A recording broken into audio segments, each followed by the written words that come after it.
Hey guys, so this exercise is the goblet squat to a chair or to a bench. And the point of the bench is that it gives you a firm endpoint, and it's the same every time so that you can be consistent with your depth on your repetitions. If it's not there, if you were just to do it in the air, which is fine too, you may have one rep that's a little bit higher, one rep that's a little bit lower, and you're just not really sure. Also for safety, if your balance isn't very good and you're just starting out, if you squat down and you're kind of losing your balance, at least the bench is there to catch you.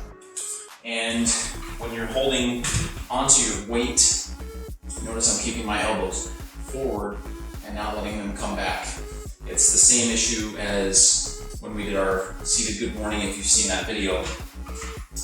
The problem with having my elbows back like this, doing something like this, is I'm going to be limited by my bicep strength on what kind of weight I can handle. So you want to take the top of your dumbbell, the plate, let it hang vertically, wedge the palms underneath the plate, pinch the elbows in together, and then bring the dumbbell right against your chest, with your elbows staying forward. From this position, it's really easy to support a pretty heavy weight so that you can worry about the legs doing the work.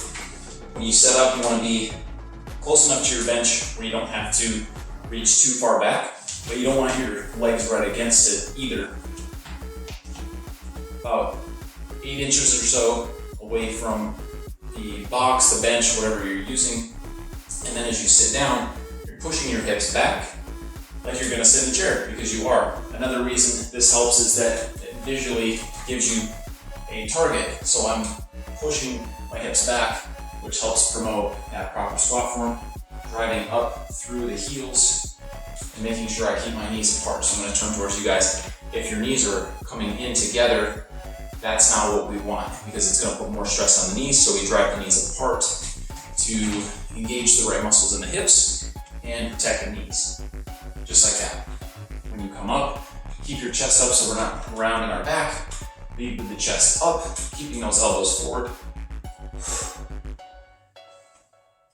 And exhaling on the way up, inhale down, keeping the abs tight so that our back stays supported. One other thing about what you're squatting to, over time you can work to a lower surface. So if you had something that was a little bit higher where your knees bent to maybe roughly 90 degrees and then squat to there, perfectly okay in the beginning. Over time, you can work down to something lower where your knees are roughly 90. There is some benefit to going even a little bit lower, but make sure that your back is staying straight in that bottom position and you're not flexing the spine.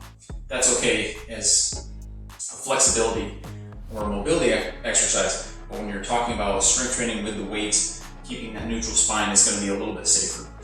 So that's our goblet squat to the bench.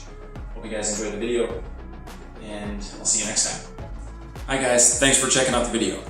If you would like to learn how to put this information into a program where you can work on improving your endurance and energy while burning fat using nothing but a couple of dumbbells, I'm working on a new ebook that's going to come out next month, May of 2022.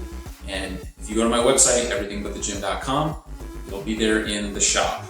And if you sign up for my newsletter, also you can do that on my website. You'll be notified as soon as it's ready, and also I give out tips and tricks and nutrition information through my newsletter, only the best stuff. So go to everythingbutthegym.com and you can find it there. Thanks again.